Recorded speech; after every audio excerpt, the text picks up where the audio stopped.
আসসালামু আলাইকুম। কি অবস্থা সবার?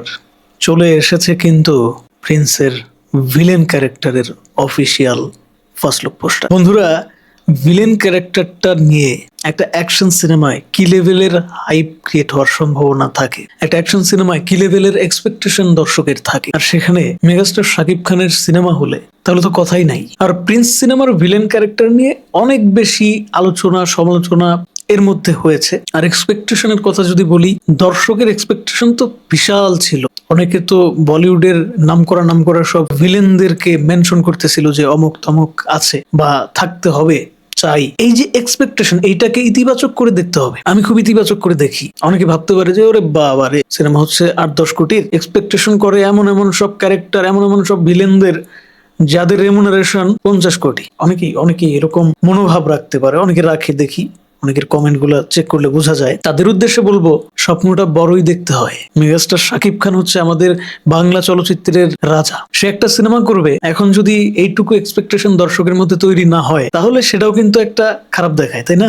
এটা ভালো কিছু। মানে আপনি যদি A+ পাওয়ার স্বপ্ন দেখেন, তাহলে আপনি ভালো রেজাল্ট তো অ্যাটলিস্ট করবেন। টার্গেট থাকতে হয়, এটা স্বাভাবিক। এর আগে বরবাদে আমরা যিশু সেনগুপ্তকে পেয়েছিলাম, কিন্তু হতাশ হয়েছিলাম, তাকে মিসইউজ করা হয়েছিল। তার ক্যারেক্টারটাকে আরো অনেক শক্তিশালী করে দেখানো যাইতো। শাকিব খানের সাথে হাড্ডাহাড্ডি একটা লড়াই আমরা দেখতে পেতাম, যেটা আসলে দেখি নাই। সেখানে আরো কিছু ইস্যু ছিল, সেন্সর বোর্ড ইস্যু ছিল, বিভিন্ন কারণবশত সিনেমাটাকে কেটে ছেটে কিন্তু একদম কি বলে ছিল ফুল হাতা শার্ট করে ফেলছে, স্যান্ডেল গেঞ্জি এরকম টাইপ করে ফেলছিল। যাই হোক, এবার প্রিন্সের মাধ্যমে সেই আক্ষেপটা ঘোচে কিনা সেটাই দেখার বিষয়। প্রিন্স সিনেমার ভিলেন কে হবে সেটা ইতিমধ্যে আমরা সবাই জেনে গেছি, এবং সেটা নিয়ে সমালোচনা, ওই যে বললাম যে সমালোচনা করেছে অনেকে, যে অচেনা একজনকে দিয়ে দিছে, বলিউডের অত খুব একটা পরিচিত মুখ না। অনেকে বলছে যে ছোটখাটো ওয়েব সিরিজে অভিনয় করছে, ওরে কেন দিল, বাংলাদেশ থেকে একজনকে দিত। যারা এই ধরনের কথাগুলো বলেন, তাদের উদ্দেশ্যে একটা প্রশ্ন আমার, আপনারা কি কাজ দেখেছেন? এই ওনার নাম হচ্ছে দিবেন্দু ভট্টাচার্য, তাই না? হ্যাঁ, দিবেন্দু ভট্টাচার্য। তো ওনার কাজ কি আপনারা দেখেছেন? না দেখে কিন্তু এই ধরনের কথা বললে সেটা আপনার নির্বুদ্ধিতার পরিচয়। একজন শিল্পী, সে সবসময় অনেক সেলিব্রিটি টাইপ হইতে হবে, একদম সারা বিশ্ব তাকে চিনবে, এটার কোনো বাধ্যবাধকতা আছে কি? অনেক সময় একটা প্রজেক্টই যথেষ্ট একদম দুনিয়া কাঁপানোর জন্য। অভিনয় জগৎটা এরকম, আপনারা দেখেছেন এর আগে এমন অনেক বলিউডের তারকা আছে না, যারা হোল কেরিয়ার জুড়ে ফ্লপ ছিল, কিন্তু আসলে ভালো অভিনেতা ছিল। লিঙ্ক লবিং করে উঠতে পারে না, ইভেন নিয়তি তো এরকমই ছিল, আগাইতে পারে না, কিন্তু শেষ বয়সে এসে একটা সিনেমা দিয়ে ছক্কা মারছে। প্রতিভাটা হচ্ছে মেন বিষয়। তো এই যে প্রিন্স সিনেমাতে যে ভিলেন ক্যারেক্টারটাকে নেওয়া হয়েছে, দেখেন এর চোখের দিকে তাকান, ও মাই গড, চোখ তো পুরো আগুন ঝরতেছে। আমাদের দেশে একমাত্র ডিপজল ছাড়া এরকম লুকার কয়টা ভিলেন ক্যারেক্টার দিতে পারে আমার জানা নাই। মনে হচ্ছে যে তাকাই খায়া ফেলাবে একদম। চোখের দিকে তাকাইলেই একটা আলাদা বুঝতেছি যেটা ভিলেন ভাই, একটা অন্যরকম ভয়াল চাহনি, একটা ভিলেনের যেরকমটা আসলে থাকা দরকার সেটা কিন্তু আছে। এইটা কি যে সামনে, আচ্ছা বোঝা যাইতেছে না। ও আচ্ছা আচ্ছা আচ্ছা, এটা হচ্ছে রামদা। একটু বেশি এডিট করে ফেলছে, আমার কাছে মনে হয় যে আরেকটু ন্যাচারাল রাখলে আরেকটু ভালো লাগতো, মানে বোঝা যাইতো যে হ্যাঁ এটা রামদা। প্রথমে কিন্তু বোঝা যায় না, প্রথমে মনে হয় চুল থেকে নাইমা আসছে কি জানি। যাই হোক, ওই যে ছোটবেলায় আমরা এরকম করতাম, একটু বেশি এডিট করে ফেলতাম, হ্যাঁ, যাতে একটু সুন্দর সুন্দর দেখায় আর কি। তো এটা এডিটরের দোষ, এটা আসলে অভিনেতার কোনো দোষ না। অভিনেতার এক্সপ্রেশন আউটস্ট্যান্ডিং, অ্যান্ড পেছনের ব্যাকগ্রাউন্ডে ভাই এগুলা কি ভাই, লাশটার দেখা যাইতেছে, কাটাকাটি হইছে, পুরা মাথা নষ্ট। ও মাই গড, ভায়োলেন্সের বাপ আসতেছে। বরবাদে আমরা কি ভায়োলেন্স দেখছি, মেবি প্রিন্সের তার থেকেও করা কিছু হতে যাচ্ছে, বোঝা যাইতেছে ভাই। পেছনটা দেখেন না একটু, পুরা রক্তিম, একটা অন্যরকম লাল, লালচে লালচে, মানে পুরা রক্তে ভাইসা যাইতেছে পেছনে। হ্যাঁ, ইভেন একটা একটা ধ্বংসস্তূপ মনে হচ্ছে যে পেছনে, এবং এই ধ্বংসলীলাটা চালাইছে এই ভিলেন ক্যারেক্টারটা। ও, ভিলেন ক্যারেক্টারের নাম কিন্তু এখানে তারা মেনশন করে দিচ্ছে, দিবেন্দু ভট্টাচার্য অ্যাজ আফগানি পাঠান। ওরে বাবারে, নামের মধ্যে কিন্তু একটা ভাব আছে, ভিলেন ভিলেন একটা ভাব আছে, মানে ওয়েট আছে আর কি। নামটা শুনলে বোঝা যায় যে পাঠান, আফগানি পাঠান, আবার আফগানি লাগাইছে। যাই হোক, ইন্টারেস্টিং ব্যাপার। ক্যারেক্টারটা কি বাংলাদেশের হবে নাকি অন্য কোনো দেশের দেখানো হবে? ইন্টারন্যাশনাল পর্যায়ের একটা খেলা কিন্তু চলবে আমার কাছে মনে হচ্ছে। মানে ভিলেনও অনেকগুলো থাকবে, তার মধ্যে এটা মেবি মেন ভিলেন, এরকম কিছু। তো যেটা বললাম যে ভিলেন আমার পছন্দ হয়েছে, এরকম ভিলেন বাংলাদেশে সচরাচর দেখা যায় না, অ্যাটলিস্ট বর্তমান সময়ে দেখা যায় না। মিশা সওদাগর অনেক মাচ বেটার, কিন্তু আমার ওনার প্রতি একটাই অভিযোগ যে উনি একঘেয়েমি হয়ে গেছে। মানে উনি ভিলেন থাকবে প্রত্যেক সিনেমায়, এইটা দর্শকদের জন্য কিছুটা বোরিং। তো উনি এই যে বরবাদে যেভাবে হাজির হয়েছিল, এখন এরকম সারপ্রাইজিং ক্যারেক্টার হিসেবে হাজির হইতে হবে। মানে সারপ্রাইজিং বলতে এর ইউনিকনেস থাকতে হবে তার ভিতরে, তাহলে দর্শকরা সেটা খুব ভালোভাবে নিবে। বরবাদে তার জীবনের সেরা কাজ তিনি করছে আমার কাছে, আমার চোখে যে অভিনয়টা করছে। ভিলেনই থাকতে হবে এটার কোনো বাধ্যবাধকতা নাই, কারণ মিশা সওদাগর খুব ভালো একজন অভিনেতা, তার যে শুধু এক ধরনের চরিত্র প্লে করতে হবে এইটার কোনো বাধ্যবাধকতা নাই। এটা যদি হয় তাহলে বাংলা চলচ্চিত্র তার কাছ থেকে অনেক কিছু যে পাওয়ার ছিল বা পাওয়ার কথা সেটা থেকে বঞ্চিত হবে। যাই হোক, কারেন্ট চলে গেছিল, আমি আমার ভিডিও করা থামাই নাই, কারণ আসলে খুব লোডশেডিং দেখা দিচ্ছে।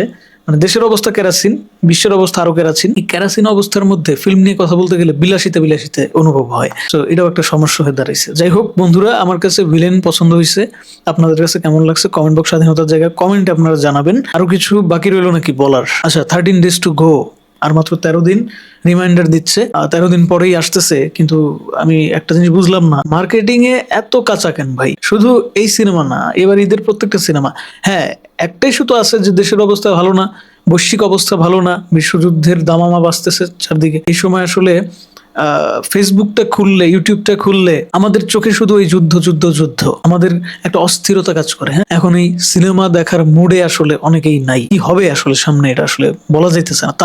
তারপরেও দেখেন, আমরা কিন্তু গত 2টা বছর একটা কি বলবো, একটা খুব খারাপ পরিস্থিতির মধ্যেই কাটাইছি। 2টা বছর ওই দেশের এইটা হয় ওইটা হয়, এক এক সময় এক এক সমস্যা, মানে সমস্যার কোনো অন্ত নাই, শেষ নাই। এর মধ্যে সিনেমা ইন্ডাস্ট্রি কিন্তু ব্যাপক ক্ষতি হয়ে গেছে। আমার ভিডিও যারা দেখেন তারাও সিনেমা প্রেমী, আমি নিজে সিনেমা নিয়ে কথা বলি, আমিও সিনেমা প্রেমী। একজন সিনেমা প্রেমী হিসেবে তো এটা আমাদের চাওয়া না, এটা আমাদের কাম্য না। তো চাইবো যে অ্যাটলিস্ট এইবার ঈদে সিনেমা ইন্ডাস্ট্রি তার প্রাণ ফিরে পাক। তো আসলে নিজের কাছেও মাঝে মাঝে একটু এরকম মনে হয় যে আসলে এই সময়ে সিনেমা নিয়ে খুব বেশি কথা বলাটা কি আসলে মানানসই কিনা। এই কারণে কিন্তু খুব একটা কন্টেন্ট করা হয় না, এই কারণে বিশাল বড় গ্যাপও দেওয়া হয়ে গেছে। তো এইভাবে আর কয়দিন কথা তো বলতে হবে, কিছু না কিছু তো বলতে হবে। ইভেন ঠিক একইভাবে আমার কাছে মনে হয় যে সিনেমার নির্মাতারাও একটা উভয় সংকটে পড়ে গেছে। সিনেমা করতে হবে, ঈদ চলে আসতেছে, আবার সিনেমার আপডেটও দিতে পারতেছে না, কারণ প্রত্যেকটা মানুষের ব্রেনে এখন শুধু যুদ্ধাবস্থা, আবার দেশের ভিতরের অস্থিরতা, কোনো শান্তি নাই ভাই। শান্তির মায়ে কি যেন একটা গান আছে, শান্তির মায়ে মরে গেছে নাকি, ওইরকম কিছু একটা। কমেন্টে আপনারা জানান প্রিন্সের ভিলেন আপনাদের কেমন লাগলো। আমার কাছে মনে হইতেছে প্রিন্সের সাথে খেলাটা কিন্তু এবার এই আফগানি পাঠান জমায়ে দিবে।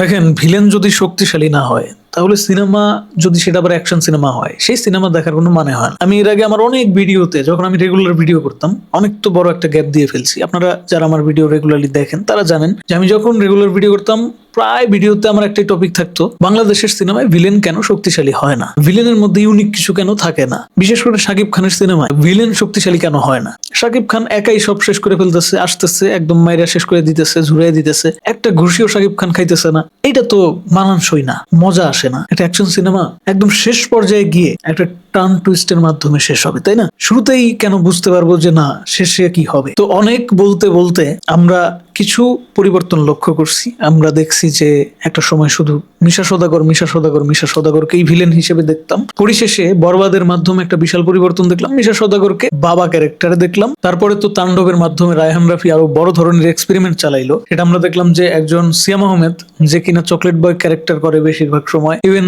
তার সিনেমায় সে হিরো থাকে, সে কিন্তু তাণ্ডব সিনেমায় একটা ভিলেন ক্যারেক্টারে হাজির হইলো। ভিলেন তো ভিলেন, একদম মাথা নষ্ট ভিলেন ছিল ভাই, অন্যরকম একটা ব্যাপার ছিল। যাই হোক, যদিও তাকেও মিস ইউজ করা হয়েছে, মানে ওই ক্যারেক্টারটা আরো ভ্যালুয়েবল করে প্রেজেন্ট করা যাইতো, তাই না? মানে একটা জগা খিচুড়ি টাইপ করে ফেলছে। হ্যাঁ, এখন যদি তাণ্ডব 2 আসে তাহলে সেটা অর্থবহ হইতে পারে, মানে ওই ক্যারেক্টারটাকে বিস্তারিত দেখাইলে সেই ক্যারেক্টারটা তখন অর্থবহ হবে, অথবা ওই ক্যারেক্টার নিয়ে আরেকটা আলাদা সিনেমা করলে সেটা অর্থবহ হবে। কিন্তু যদি তা না করে তাহলে ওইটার কোনো মানেই নাই। তো যাই হোক, ওই যে পরিবর্তনের ধারাটা শুরু হয়েছে, তারপর তো আফরান শুরু দেখছি ভিলেন ক্যারেক্টার প্লে করতে, সেই পরিবর্তনটা এই প্রিন্সে এসে চূড়ান্ত পরিবর্তন হয় কিনা এটা হচ্ছে দেখার বিষয়। তো আমার কাছে মনে হইতেছে যে আশা করা যায় ওরকম কিছু, কারণ আবু হায়াত মাহমুদের সম্পর্কে আমি যতটুকু শুনছি, ইভেন এই সিনেমাটার পরিকল্পনা বিশাল সুদূর প্রসারী একটা পরিকল্পনা ছিল, 2-1 দিনের পরিকল্পনা ছিল না। এবং প্রথমে শাকিব খানকে নেওয়ার কোনো চিন্তা চেতনাই ছিল না এই সিনেমায়। শাকিব খান পরবর্তীতে এই সিনেমার জন্য সিলেক্টেড হয়েছে, যখন এই সিনেমার বাজেটটা অনেক বড় হয়ে গেছে, যখন পরিচালক এটা অনুভব করছে, সিনেমার প্রযোজনা সংস্থা এটা অনুভব করছে যে না, এখানে শাকিব খানকেই লাগবে, একজন শাকিব খান ছাড়া এত বড় বাজেটের সিনেমার যে লভ্যাংশ সেটা ফেরত পাওয়া সম্ভব না, তারপরেই শাকিব খানের নাম এখানে আসছে। তার আগে আমরা জানি যে এখানে মোশাররফ করিমকে একবার ভাবা হয়েছিল, আমি জানি না মোশাররফ করিমকে কেন বাধ্য হইলো। সব থেকে ভালো হইতো কি জানেন, যে শাকিব খানও আছে, মোশাররফ করিমও থাকলো, এই দুজনের একটা মুখোমুখি সংঘর্ষ দেখতে পারলে আমার মনে হয় খেলা আরো জমে যাইত। যাই হোক, মোশাররফ করিমের পরিবর্তে আমার মনে হয় যে একে কাস্ট করা হয়েছে দিবেন্দু ভট্টাচার্য। তবে আমি এটা শিওর না, আমি বলতেছি এই কারণে যে শুনছিলাম যে কালা জাহাঙ্গীরের ক্যারেক্টার প্লে করতে যাচ্ছে শাকিব খান, যদিও পরবর্তীতে তারা এটা আবার নাকচ করছে।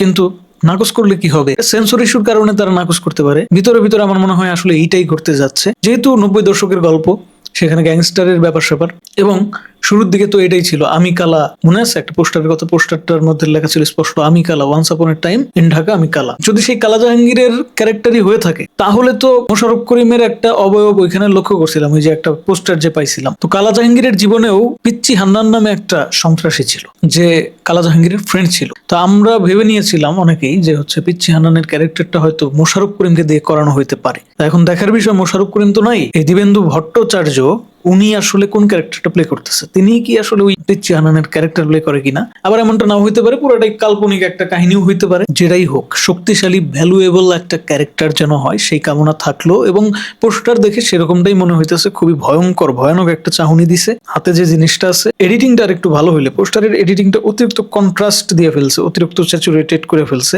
যার কারণে কিন্তু হাতের যে জিনিসটা ওটা ন্যাচারাল লাগতেছে না। হ্যাঁ, তবে এই ভিলেনের লুকের প্রশংসা আমি আবারও করতেছি। চোখের দিকে তাকাইলে সাথে সাথে একটা কাঁপুনি শুরু হয়ে যাইতেছে, শরীরে গুজবাম তৈরি হইতেছে। আপনাদের কেমন ফিল হইতেছে অবশ্যই কমেন্ট বক্স, স্বাধীনতার জায়গায় কমেন্টে জানাবেন। এবং পেছনের যে ব্যাকগ্রাউন্ড, বিশাল ধ্বংসলীলা, ধ্বংসযজ্ঞ চালাইছে বোঝা যাইতেছে। এখন এই ধ্বংসযজ্ঞ প্রিন্সের সাথে চালাইলো কিনা, এটা একটা বড় প্রশ্ন।